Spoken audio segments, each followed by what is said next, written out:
distinguished delegates, colleagues, and friends. On behalf of the CANCC Secretariat, it's my pleasure to welcome you to the event, Building Resilience, Knowledge Exchange on Sustainable Coastal Adaptation Measures and Management in Atoll Nations. I would like to extend a warm welcome to the Maldives Special Envoy for Climate Change, His Excellency Mr. Ali Sharif, Director General of the Asian Development Bank, Eugene Zhukov, Director of the Climate Change and Sustainable Development at the Asian Development Bank, Ms. Noelle O'Brien, the expert speaking today, and of course, our attendees joining this event. We're pleased to have you all with us. This session will highlight collaborative approaches to sustainable coastal adaptation and the importance of knowledge exchange and experience sharing in addressing the unique challenges faced by atoll nations. To begin our program, I'm honored to invite the Special Envoy for Climate Change of the Maldives, His Excellency Mr. Ali Sharif, to deliver the welcoming remarks.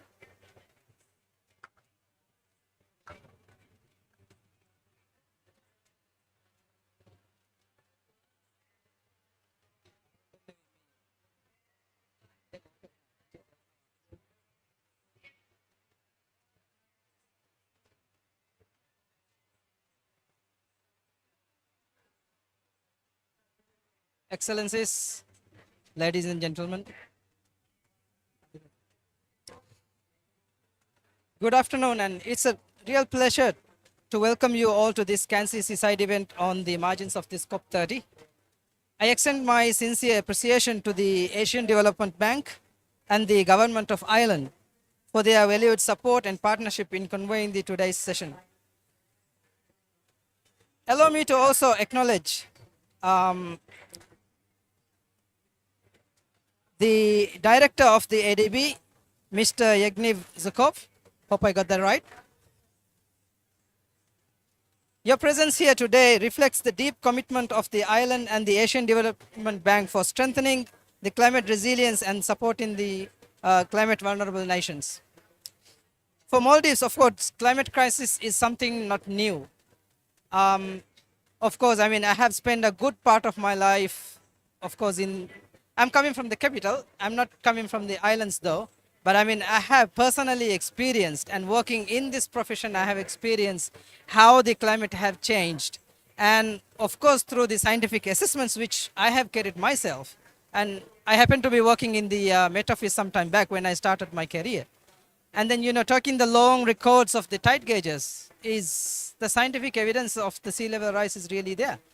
And even the impact itself is, we can feel it. We are really, experiencing that the kind of the storm intensities, the frequency of the changes, the temperature rises, that's really felt. So the impact of climate change is, becoming ever greater. And through the CANCC, we welcome together the shared purpose of amplifying the voices to learn from one another, which I feel that, it's very essential. Because, sometimes when the solutions are, designed for our adaptations specifically, those adaptation measures which are taken elsewhere really doesn't fit into our coasts or into our communities. So the only place to, learn the lessons is the similar minds and similar environment, which is the island nations, which is presented here today. So as we move forward, three priorities remain at the forefront of the Maldives and for many islands exposed to the climate climate exposed nations. First thing is unlocking the accessible and the predictable financing that truly meets the needs of the forefront communities, and elevating the adaptation as a center of elevating adaptation as a central pillar of global climate policy. That's very central as well. And of course, which is what we are trying through the GGA here, to bring that into the central stage. And it's also essential strengthening the partnership across the regions and institutions to accelerate the resilience and deliver the real results on the ground. Colleagues, the Maldives stands ready to work closely with all of you, with our partners from Island and ADB, to ensure that ambition is matched with action and commitments with delivery. Thank you once again, and look forward for a fruitful discussion here today. Thank you.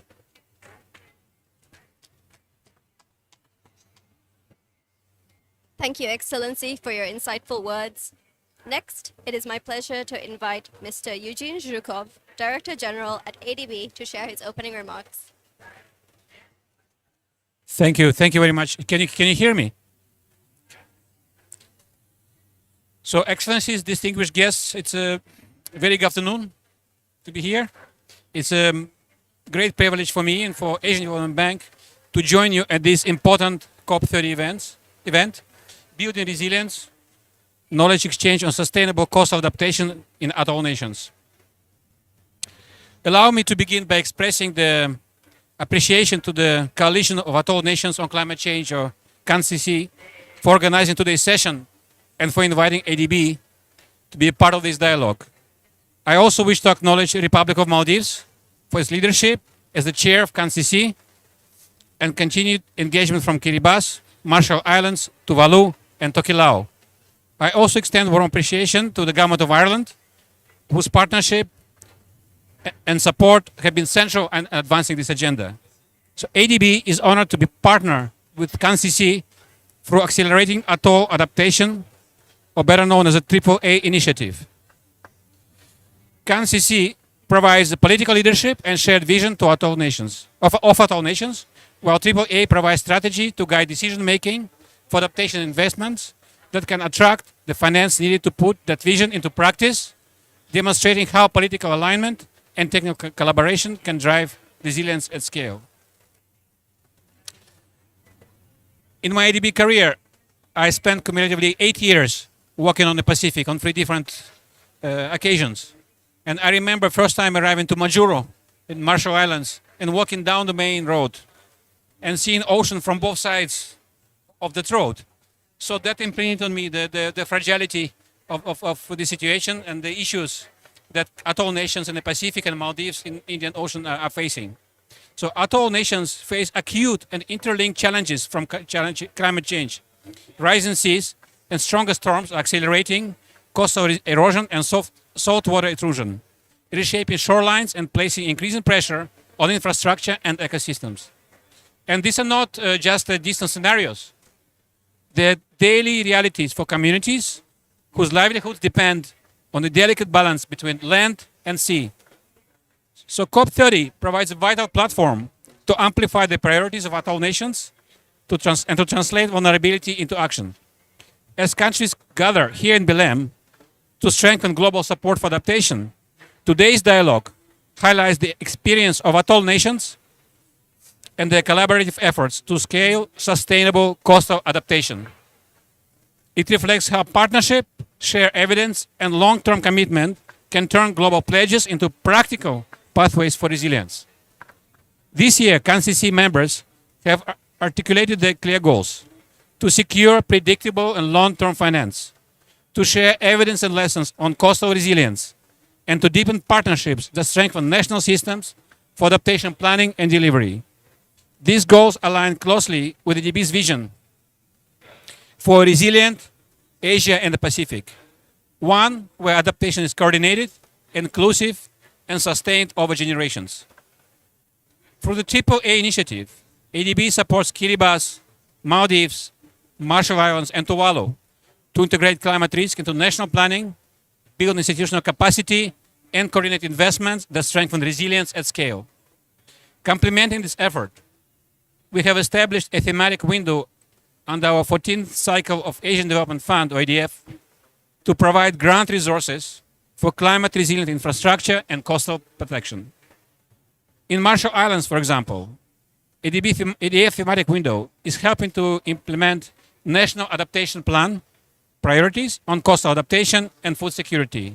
In the Maldives, the ADF thematic window is enabling the enhancing climate resilience and food security projects to deliver tangible results aligned with the country's national determined contributions. These 2 examples illustrate how ADB is helping atoll nations turn plans into implementation by mobilizing grant resources, sharing technical experience, and strengthening systems that deliver lasting impacts. So today's discussion is about listening, coordinating, and co-developing. It is an opportunity to exchange experiences, challenges, and best practices among low-lying atoll nations in sustainable management and resilience building of coastal protection measures. By fostering knowledge exchanges and collaborative learning, we can enhance the design of future adaptation programs and ensure that local experience inform regional and global action. So let me close by expressing my deep appreciation to CANCC, our partner governments, and participants for your leadership and commitment. Thank you.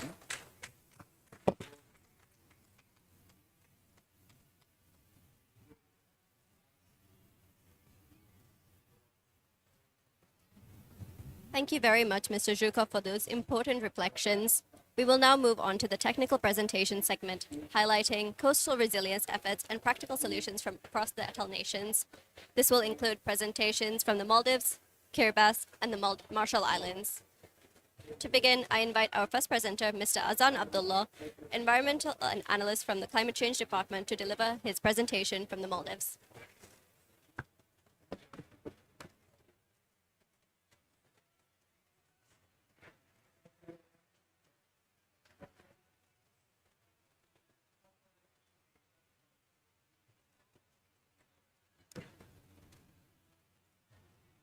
Ladies and gentlemen, good afternoon and welcome to this event. I hope all of you are having a good day. I will give you some information about coastal adaptation and a bit of a background on what we're doing in the Maldives. Next slide, please. One slide back.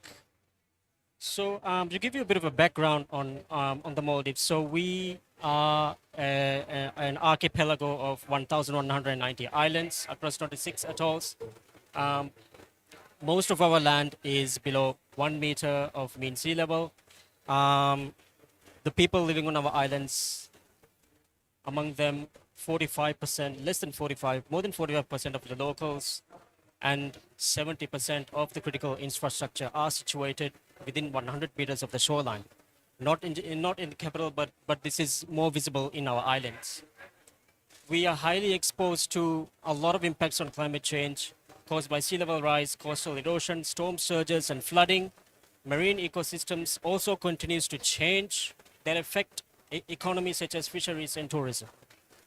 And climate change also threatens a lot on our infrastructure, livelihoods, and most importantly, our tradition and culture. Next slide, please. So when we look at our vulnerabilities and risks, we see that key infrastructure such as schools, hospitals, government offices, ports, seaports, airports, a lot of these are situated near coastlines. And we are impacted by storm surges, floods from tides, rain, and most importantly, erosion as well. This does disrupt essential services in our nation. And when we talk about flooding, there's a high frequency of flooding, and this trend continues to increase. Even though it's low impact, its frequency continues to increase and cause more damage. This is also identified in our national communications reports, as these infrastructure zones are considered high risk. And I'm sure everyone here understands what coastal erosion is. Let's move to the next slide. So what we should keep in mind is when we are at the forefront of climate change, when we are facing impacts from climate change, we should keep in mind that we are all the efforts which we put into protect our nations. We should enhance coastal resilience and infrastructure protection. We should improve early warning systems and disaster preparedness. I'm sure all of our nations have it, but we must continue to revise and enhance them. We should put a lot of resources in research and land use planning for better adaptation, and also to integrate our measures of adaptation into national policies and regulations. Next slide, please. When we look at engineering and policy measures, Maldives is not a new nation to adaptation. We have been doing hard engineering and soft measures of adaptation for hundreds of thousands of years through various measures. Well, when we look at the key parts of adaptation which we have, as our nation is surrounded by water, most of our coastal adaptation measures involve seawalls, revetments, and different kinds of breakwaters and groins. The most noticeable one of these is the capital seawall, which is in Malé, constructed in 1987. 41% of the GDP is goes into cost of the seawall. And after the 2004 tsunami, the seawall was reinforced into rock border structures, which still exists in the capital now. It goes back a lot of years, and it still functions perfectly. When we look at soft measures, we find a lot of the soft measures in our islands that include beach nourishment, different sorts of vegetation, buildings tilted. This is commonly found in the tourism sector. When we talk about policy measures, in 1992, we have banned coral mining, and also a national guidance manual for climate resilient coastal protection was introduced in 2014. And Hulumale, it is a reclaimed island, raised 1.8 meters to reduce flood risk. This island has a lot of climate adaptation measures incorporated, and so far there have been no flooding reported. The island goes back to way early 2000s, and still no flooding has been reported on this island. Now, why does ecosystem-based risk reduction? Why is it important for us? I'm sure the Maldives, including all the other CANCC countries, ecosystems are surrounded by us. Nature is surrounded by us. So how important are they when it comes to adaptation? Maldives, along with other CANCC nations here, are vulnerable to sea level rise, to impacts from sea level rise. These natural ecosystems create a protective buffer against hazards, and they support livelihoods as well as our economies that are ocean-based. What benefits do we get from these ecosystems? The coral reefs, they protect our islands from tides, from tidal surges. They create a habitat where marine life can thrive and improve fisheries. Mangroves are highly known and well regarded for their ability to control erosion, especially in a lot of our islands. This has been very evident. And it is also a nursery for young fish to grow in and populate into the schools of tuna which we see now. But it's continuing to decrease because of the impacts of climate change. They continue to nourish beaches as well, so that we enjoy our livelihoods and economies on beach-based. When we look at eco-DRR strategies in the Maldives, a lot of this is focused on coral reef conservation and restoration, work on mangroves and seagrass, as well as developing sustainable coastal zone management measures. Next slide, please. One more slide. One slide back. Yeah.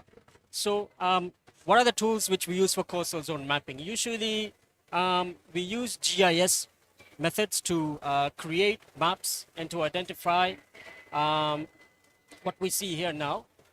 The information we use come from local based, so from island councils, from public information. We use these to identify erosion and inundation zones through GIS software. And we are currently, and our coastal teams are working on enhancing the automatic shoreline extraction and analysis tool to expand them to cover land as well as vegetation changes. So we see a more clear picture on how impacts like erosion can have on economies. Next slide, please. This is a case study, a famous case study. It's an island called Digura. Literally means Long Island.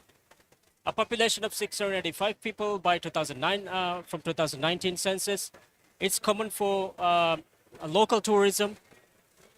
So the coastal issues that are common in this island have been a lot of erosion-based impacts have been observed for the last 5 years, linked with both monsoons. There's a lot of flooding, a lot of tidal surges, a lot of damages, and data that shows us from the council says that these impacts continue to worsen. Next slide, please. And the proposed measures, which the island is currently using now, is to create a coastal dune system in inundation zones. This is done by vegetation, different kinds of vegetation throughout the inundation zones, which is maintained by the Island Council and engaged by the population and its community. And also a flood discharge mechanism has been in place for improved drainage of floodwaters. Next slide, please. So what we have learned from this, the 1987 floods prompted the capital to enhance the seawall construction. The 2004 tsunami also led to better enhancement of coastal policy reforms. The El Nino phenomenon, which occurred last year, the government brought a halt of all coastal projects to protect coral reefs from bleaching. And we understand that adaptation does not stay where it is. It continues to evolve. It is a continuous process. What challenges do we lie ahead? Adaptation investments keep on increasing. We have limited data for economic losses. We do not have land. We have nowhere else to go but to stay where we are and do what we can to protect our land. And we depend on tourism for a lot of the revenue which we generate in the country today. Next slide, please. So what we take away from this is that climate change impacts continue to increase. And we cannot rely on a single solution. We need to find alternative methods and enhanced methods to address what we are facing today. We have a need to balance economy and sustainability to make sure that it grows constantly and it addresses what we are going through today. And the Maldives also demonstrates how resilience can be engineered, nurtured, and lived with the technologies and capacities we have today. Next slide, please. Thank you very much for your time in this event, and I give way for the next presentation. Thank you.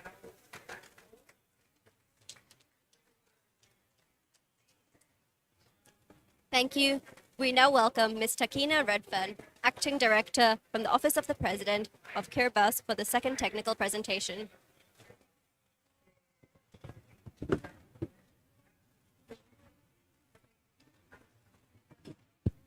Thank you.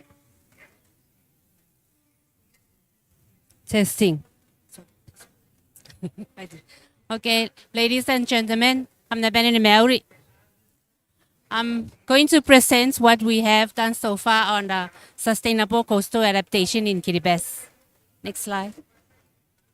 So the content of my presentation, I will show the current priority needs in terms of our coastal protection, what are we already done to protect our coastlines, the lessons learned, best practices, and then future support, collaboration that we need in this area, and our way forward.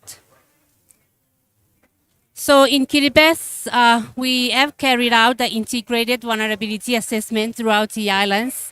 And from these assessments, we identify that coastal protection is one of the most priority issue when we assess the 8 issues with the communities. And in our adaptation priorities, we also looking at water security sector, the renewable energy, food security, and community health as next priorities to this coastal protection. We already conduct as well the technology needs assessments on the adaptation sector, and from the 3 sectors that we priorities that we assess in our TNA, it's also identified that coastal rehabilitation through land reclamation as an important technology in this sector.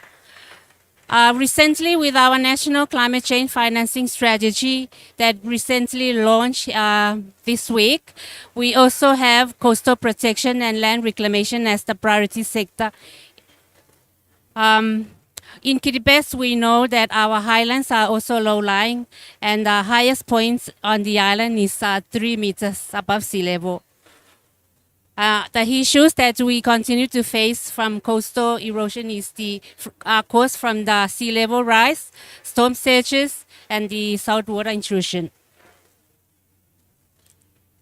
So, with addressing these coastal erosion issues, we use the hybrid adaptation model that that comprises of the engineering solutions. We work with the Ministry of Infrastructure to come up with a design that best fits for the different sites throughout the islands. We also use the nature-based solutions, and those are mainly the replanting of mangroves, coral reefs, and also using our traditional method, which we call it in Kiribati the bui bui, and in English we know it as salt, the beach brush. Yeah, and then we also have some with art structure protection measures that we currently use now, the mass concrete, sandbags, and the cemented sandbags, and then the 1 ton sandbag that are just filled with the sand. And recently, with the support from DFAT through the Australia Kiribati Climate Security Initiative, we work with the UNOP now, and they are helping us with introducing this new technology on the use of the geobags. So the lessons learned that we have received from this carrying out these measures, we know that the data is the big gap that we have. We don't have a LiDAR data right now with Kiribati, so this remains our priority.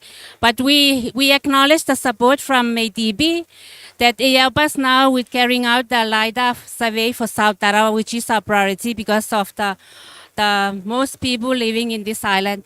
And then through other projects with the Kiribati South Island infrastructure and transport improvement projects, we also have 4 pilot islands that are also doing now the LiDAR survey. So hopefully we can get more accurate quality data to inform our work on the coastal protections.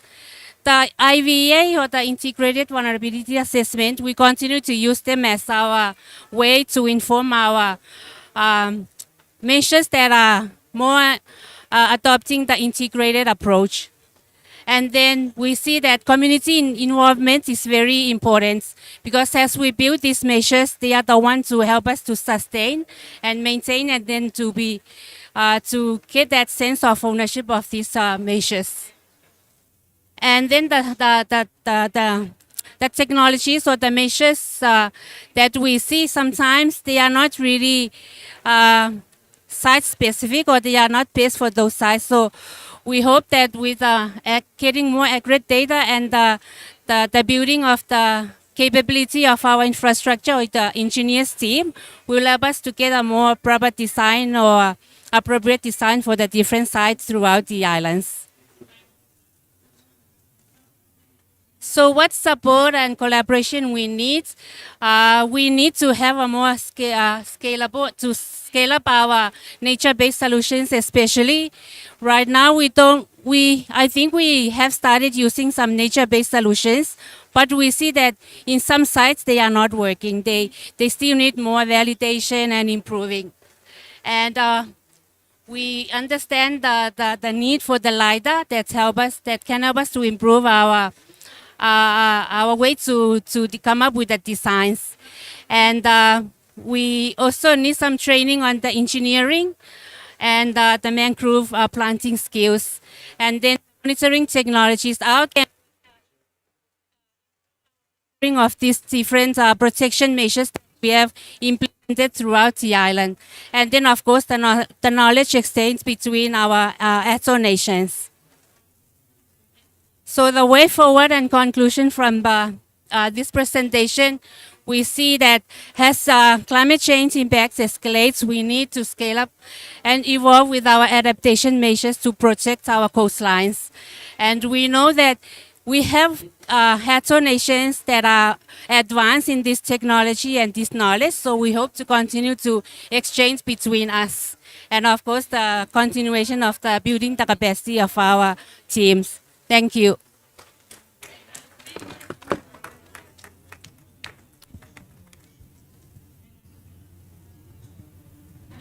Thank you. We now welcome Ms. Takina. Thank you. For our final presentation, I invite Ms. Bertine. I invite Ms. Bertine Luckjohn, National Adaptation Plan Coordinator from the Republic of Marshall Islands.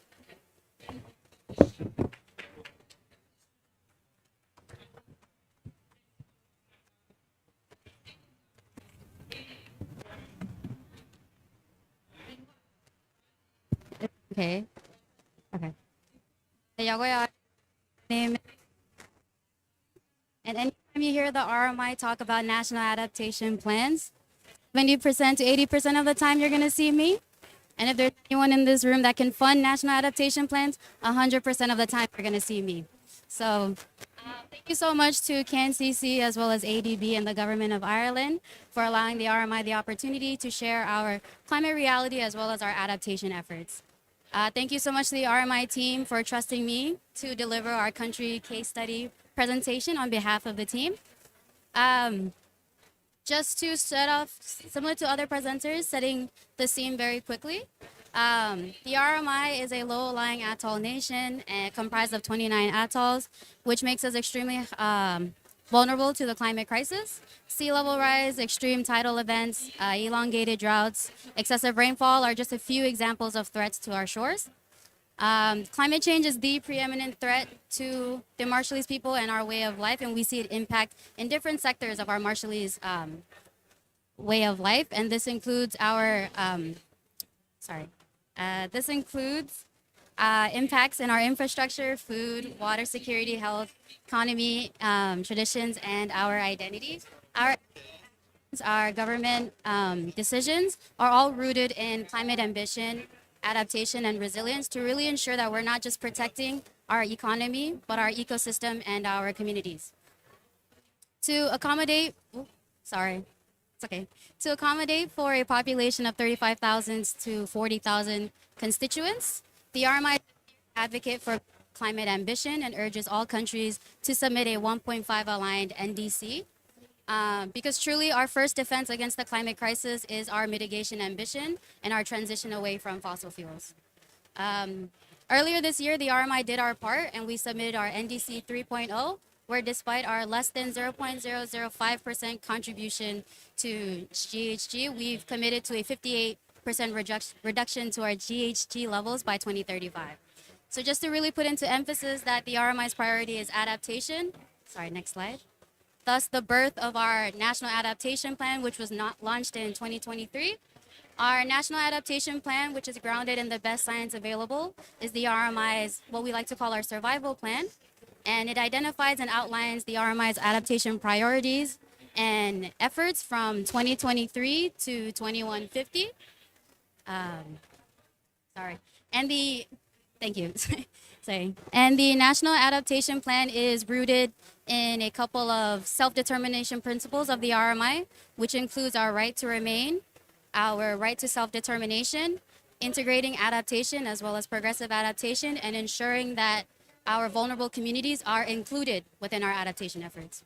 And so, as you can see from our adaptation pathway, we have 4 different phases, and they are categorized by different timeframes. In our first phase, which we like to call our more soft adaptation efforts phase, is our priority years, and it's really focusing on resolving underlying adaptation issues that would further support an easier transition into our harder adaptation efforts in our later phases. So examples of these soft adaptation efforts include policy, reform, institutional strengthening, as well as developing and implementing strategies for our different atolls with different demographics. This includes our rural atolls, our semi-urban atolls, as well as our urban atolls. And for our later phases, some key elements of our second and third phase include mostly internal migration, as well as land elevation, land reclamation, and ensuring that finance is secured for all phases. And for our last phase, if prior adaptation efforts are not proving to be sufficient, then conversation about migration outwards needs to be had and supported. However, I need to reiterate that the RMI's priority is adaptation rather than migration. Sorry, can we move to the next slide? And from the, next slide. I think, yeah. Yes. Next slide. Keep going, sorry. Keep going. Keep going. Okay, thank you, sorry. So from our Office of the Climate Change Directorate, in our priority years or the first 10 years of our adaptation plan, we're focused on 3 key activities. This includes our public consultation group, our nature-based solution element, as well as our Center of Excellence. For our public consultation group, this is revolved around our newly established NAP awareness team, and this is where we would be visiting the atolls that were not visited during the development of the NAP, and collecting their adaptation priorities, as well as sharing our currently or newly published National Adaptation Plan with them. And our second element is the Nature-Based Solution Project, and this is really just about supporting and ensuring that the nature-based solution projects that go to addressing our land, water, and food security issues are being allocated to the right agencies, as well as being supported by the right ministries. Finally, in our last NAP action is our Center of Excellence, and this is really about establishing a research hub and bringing in adaptation, environmental, and climate specialists to continue work on adaptation research, specifically for atoll nations. And essentially these specialists would come and train our local experts to ensure that our future RMI adaptation future efforts are led by our local experts. And finally, just to end my presentation, next slide please, I'd like to give just a couple of examples of coastal protection projects that are happening in the RMI. So we have 2 seawall projects, and this is one led by our URP project, or Urban Resilience Project, and this is the LA Dudu Beach Seawall Project, which is really just a step-down seawall that is composed of 400-meter concrete units of CBs. Please don't ask me what CBs are. I'll leave that harder question to our infrastructure ministry.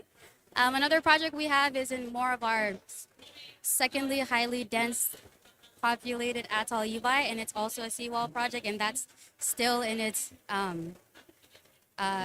implementation phase. And we do have other nature-based feasibility studies happening in 2 of our semi-urban spaces, Anno and Mile. So that's the end of my presentation. If you have further questions, please let me know. Thank you.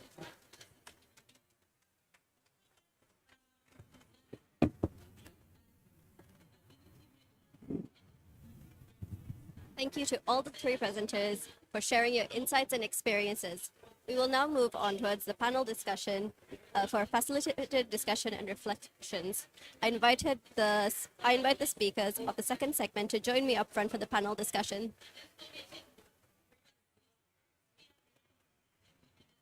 And I'm pleased to hand over to Ms. Noel O'Brien, Director of Climate Change and Sustainable Development of ADB, who will moderate the session. We've been told organizers that we have a few extra minutes, so I hope you can all stay. So if I can invite Alan Rester from Tuvalu, Takena from Kiribati to come back to the stage, and then Kati Jetnal from Marshall Islands is going to join us, and Azan Mohammed from Maldives. But let me begin by saying just my greetings to Excellency Ali Sharif from the Maldives, and DG Eugene from ADB, and ladies and gentlemen. So for me, it's a real pleasure to be here today. I think I was at the first meeting of CANCC, which took place in Fiji back in 2019. And then ADB had its first engagement with CANCC when our president visited the Maldives, and we had that first hosting of the 4 countries together. So it's really great to see the institution progressing and working together. So, and I want to say thank you to the country experts for some really interesting, thoughtful presentations. And it's always just really great to see the images, just how fragile the countries are. Earlier, before this session, I was in the cryosphere sharing some work that ADB is doing on glaciers and really looking at the there's a new white paper on the International Cryosphere for Climate Initiative just on the significance of 1.5 on glacial melt and what it will mean till 2 degrees, or what will mean if we stay on a business as usual trajectory. because every piece of ice that melts obviously has such a direct implications on the vulnerability of the atolls. So I'm going to begin by Alan, who is from Tuvalu. And Tuvalu has implemented the Tuvalu Coastal Adaptation Project, or the TCAP, which is really the first major land reclamation in the Pacific. So, Alan, it would be really helpful if you could tell us about the national policies or frameworks that have been really critical in making it happen. Also, which were the types of support that were most significant? And maybe as you look ahead to further work, if you could share some of the lessons that you have learned. Thank you.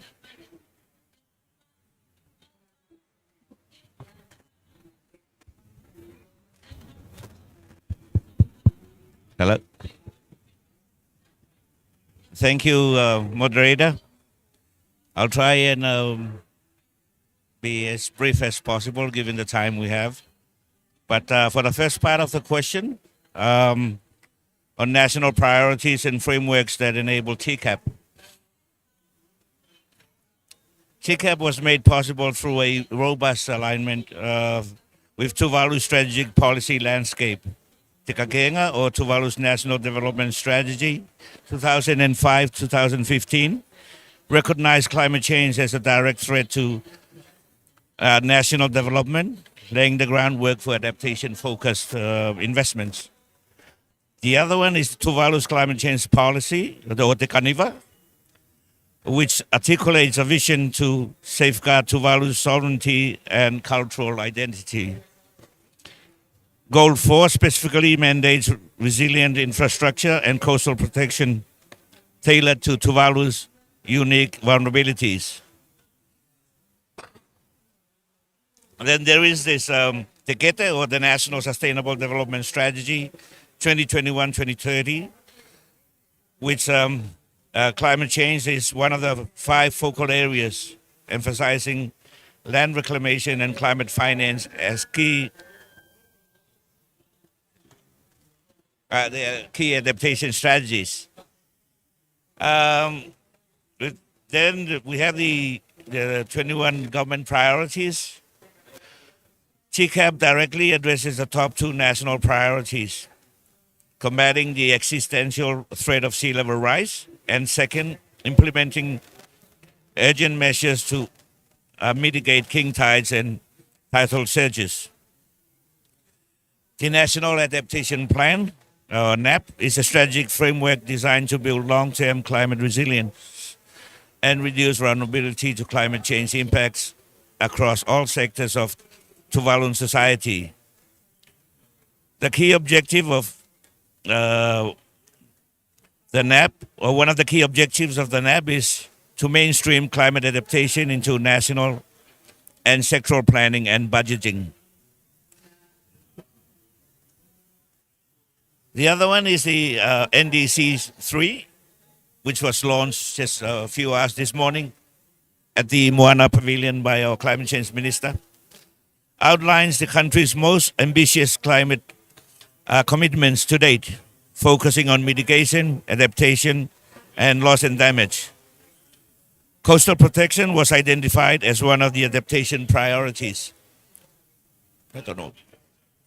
So together, these frameworks created a policy environment that prioritized climate resilience and enabled TCAP to emerge as Tuvalu's flagship adaptation project or initiative. For the second part of the question, the most critical support is climate finance and donor partnerships. Access to climate finance mechanisms proved indispensable. The Green Climate Fund, or GCF, for example, TCAP was among the first Pacific projects to secure significant GCF funding, which is about $36 million USD, a milestone that catalyzed implementation. And then there is bilateral support. Australia's DFAD and New Zealand's MFAD funded TCAP 1A and are committed to TCAP 1B starting in January 2026 with a total funding of 38 million US dollars, which mainly replicated the model for land reclamation. ADB will also finance the construction of 6 hectares of reclaimed land, or TCAP 1C, for a total of about $35 million. And this will commence in 2027. So these partnerships enable Tuvalu to reclaim over 15 hectares of land under TCAP and TCAP 1A. And an additional 5.5 hectares will be reclaimed in 2026, totaling to 20 hectares. Almost 15% of proactive land in Tuvalu, a transformative achievement for a small island nation. But then again, despite all this success, the lengthy approval processes for climate finance and current global trends remain a barrier for many Pacific Island countries. And looking ahead, strengthening future coastal adaptation works. So to enhance future projects, Tuvalu might consider one, streamlining access to finance, advocate for prioritized, simplified, and expedited funding pathways for vulnerable nations.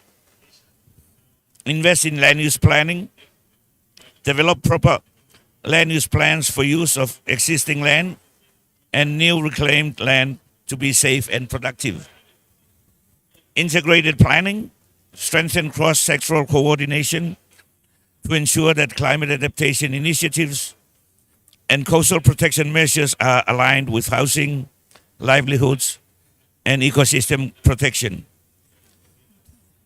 Excuse me.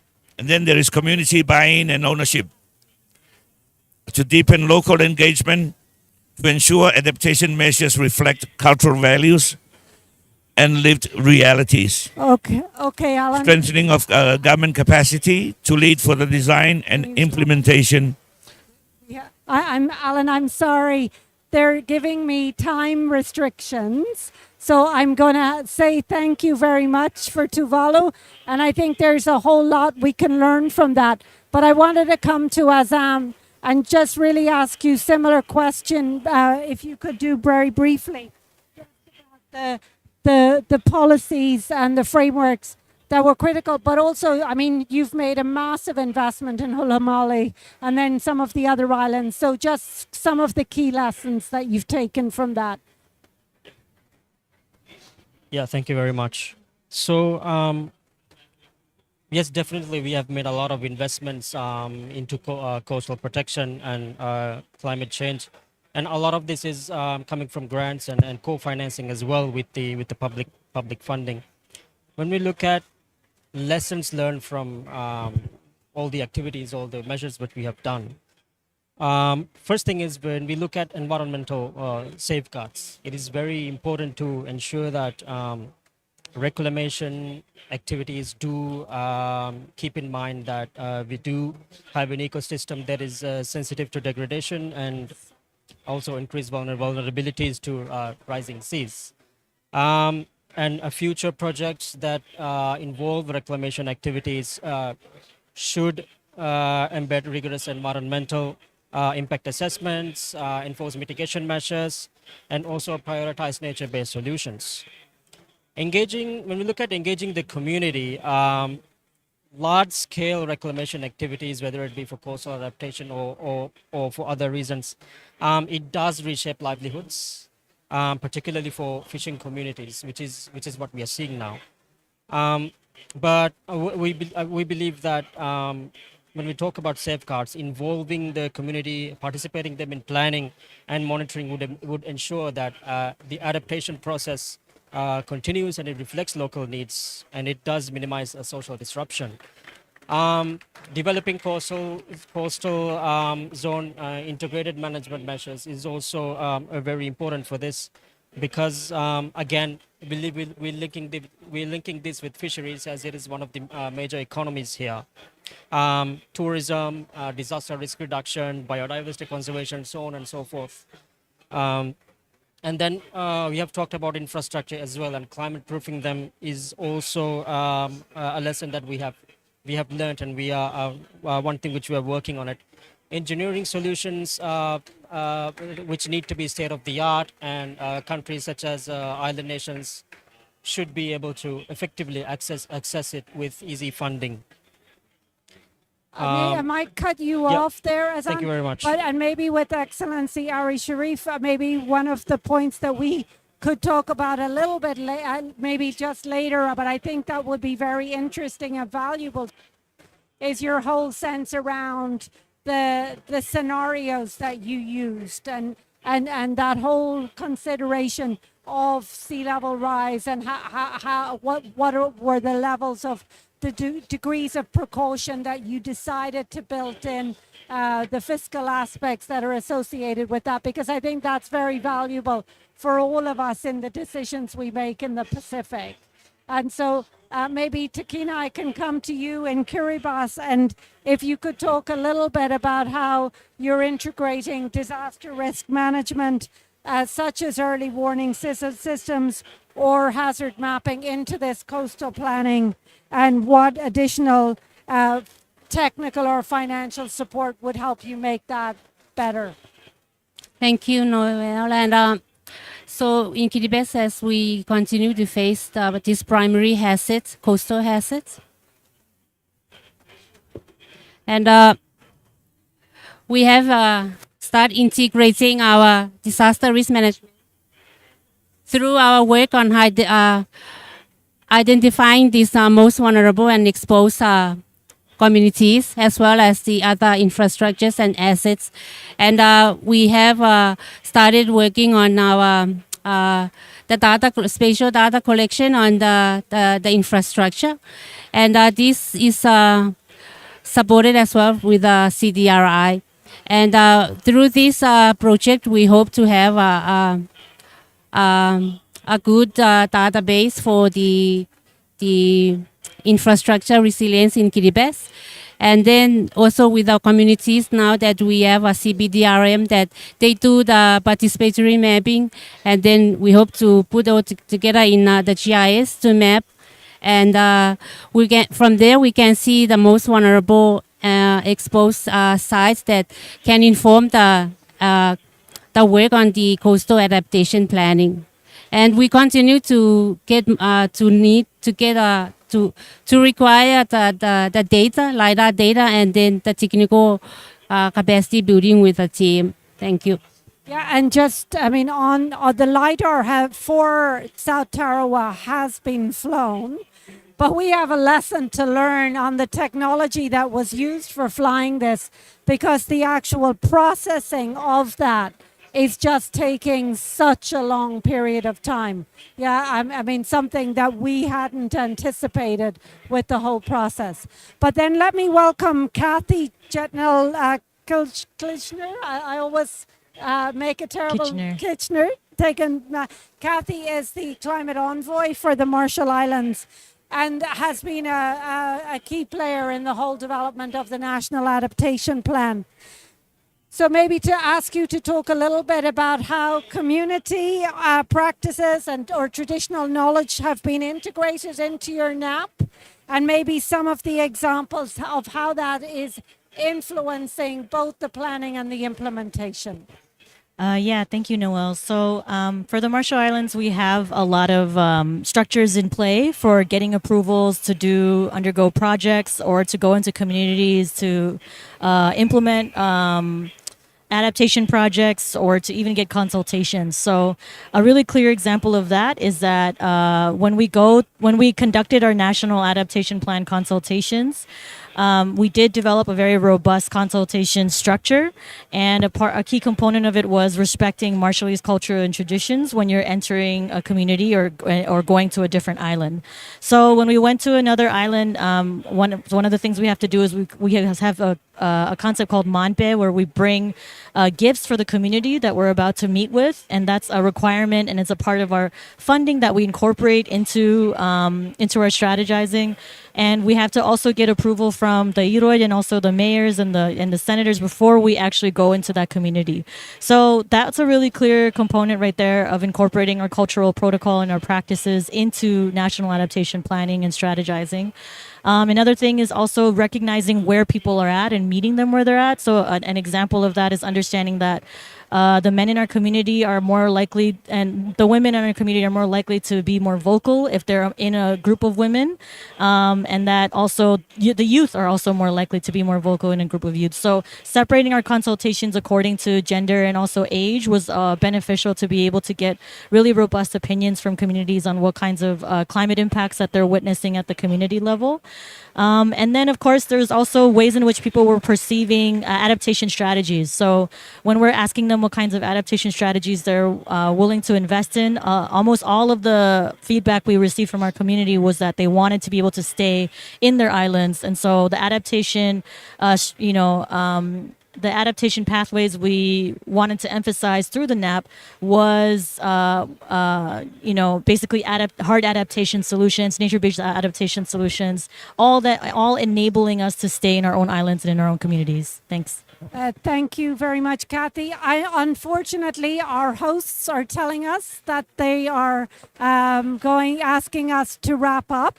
So, unfortunately, we won't be able to go longer with this conversation. But I think it's been really valuable just to see how much we can learn by bringing this group together.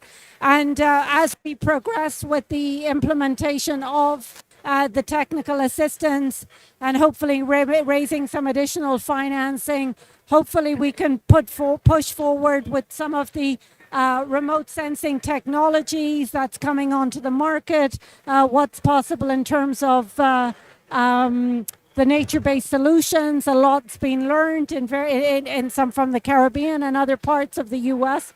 So as always, from the perspective of ADB, we're hugely grateful to be part of your conversation and privileged to work with you. So on behalf of myself and the team, I want to say thank you to the Pacific representatives, but also to our organizers today from the Maldives. And I'll hand back to, is that for the final words? Thank you very much.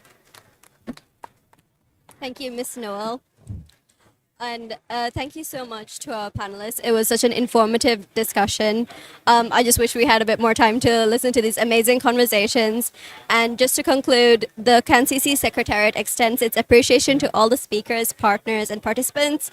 Your contributions to reinforce our shared commitment to safeguarding our people, our coastlines, and our future. Thank you all for joining us, and we wish you all a productive and enjoyable rest of the conference. Everyone, all of the speakers, would you please mind coming to the front for a photo?